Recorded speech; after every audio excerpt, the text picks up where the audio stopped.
How did the United States go from being a military superpower to a nuclear god, capable of ending civilization in minutes? The story begins in absolute secrecy during World War II, with a hidden operation so classified that even America's own vice president was kept in the dark. It was a race against time, fueled by the terrifying possibility that Nazi Germany was on the verge of building the ultimate weapon. This covert mission would later be revealed to the world as the Manhattan Project. The US government, driven by fear and urgency, assembled a dream team of the world's greatest scientific minds. They were brought together under a veil of extreme secrecy, their work hidden away in isolated desert laboratories. At the helm was the brilliant, enigmatic physicist J. Robert Oppenheimer. Their mission was monumental and terrifying: to split the atom and unleash a power never before seen on Earth. This wasn't just a scientific experiment. It was an attempt to harness the very forces that bind the universe for the purpose of unprecedented destruction. Success meant creating a weapon with the power to incinerate cities in the blink of an eye. The path to the atomic bomb was paved with struggle, danger, and immense sacrifice. 4 years, the scientists toiled in remote locations like Los Alamos, New Mexico, wrestling with theories and technologies that had never been tested. The work was perilous. There were failed experiments that set the project back months, mysterious disappearances of personnel that were quietly covered up, and the constant, invisible threat of deadly radiation exposure. The human cost was high, but so was the financial one.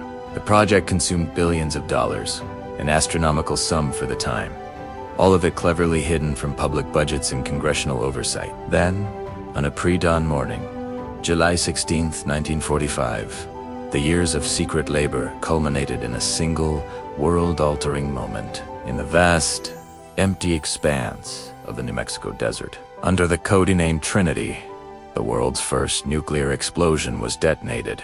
The blast was beyond anything imaginable. It was a cataclysmic event that vaporized the massive steel tower it sat on, turned the desert sand into a sea of green glass, and produced a mushroom cloud that climbed miles into the atmosphere. The flash of light was so brilliant it illuminated the pre-dawn sky brighter than the midday sun, visible for hundreds of miles. Watching this terrifying new sunrise, Oppenheimer was haunted by a line from Hindu scripture.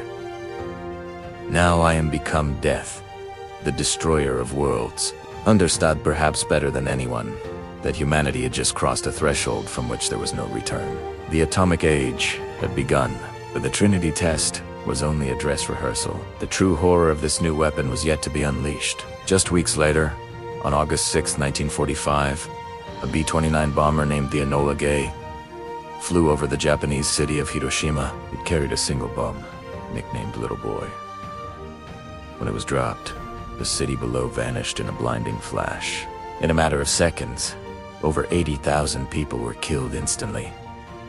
Their bodies vaporized, leaving only shadows burned into stone. Buildings, homes, and lives were erased. 3 days later, the scene was repeated. A second bomb fragment was dropped on the city of Nagasaki, claiming tens of thousands more lives. Faced with this incomprehensible power, Japan surrendered, officially ending World War II. But while the war was over, a new kind of global fear was just beginning: warfare. And indeed, the world had been permanently and irrevocably changed. What the public celebrated as the end of the war was only the beginning of a hidden tragedy. In bombed-out ruins of Hiroshima and Nagasaki, the aftereffects of radiation began to take their silent, horrifying toll. Entire generations of survivors suffered from radiation sickness, a slow and painful decay of the body. Cancers appeared in previously healthy populations at alarming rates, and perhaps most disturbingly, the genetic code of the survivors was scarred, leading to birth defects and mutations that would haunt their children and grandchildren for decades. While this human catastrophe unfolded, US military scientists secretly moved in to study the survivors, treating them not as victims in need of aid, but as unwitting subjects in a long-term experiment on the effects of radiation, often without their knowledge or consent. The true cost of the bomb was a closely guarded secret. With the end of World War II, a new conflict began to smolder. The Cold War. The United States and the Soviet Union, former allies, were now locked in a tense ideological standoff. And at the heart of this tension was the bomb. America's nuclear arsenal began to multiply at a terrifying speed.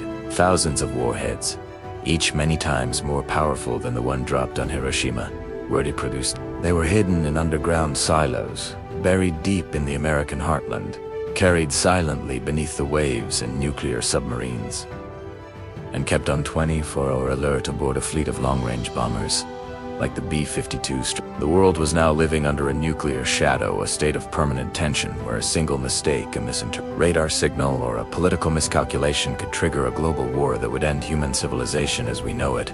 Behind the public speeches about peace and deterrence, a much darker reality was playing out. The world was never meant to know about the numerous nuclear accidents and near misses that brought humanity to the brink of extinction. There were incidents where nuclear bombs were accidentally dropped and lost, thankfully without detonating. There were radiation leaks from production facilities that contaminated entire communities.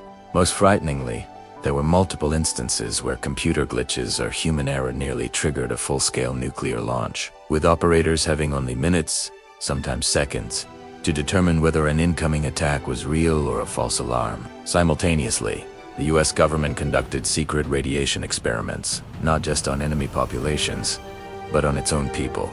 American soldiers and unsuspecting civilians were deliberately exposed to radiation to study its effects. A shocking truth that only came to light decades later through declassified documents. Even today, long after the Cold War has ended, the threat remains. Deep beneath the deserts of Nevada and patrolling the dark abysses of the world's oceans, America maintains a classified and highly sophisticated nuclear force.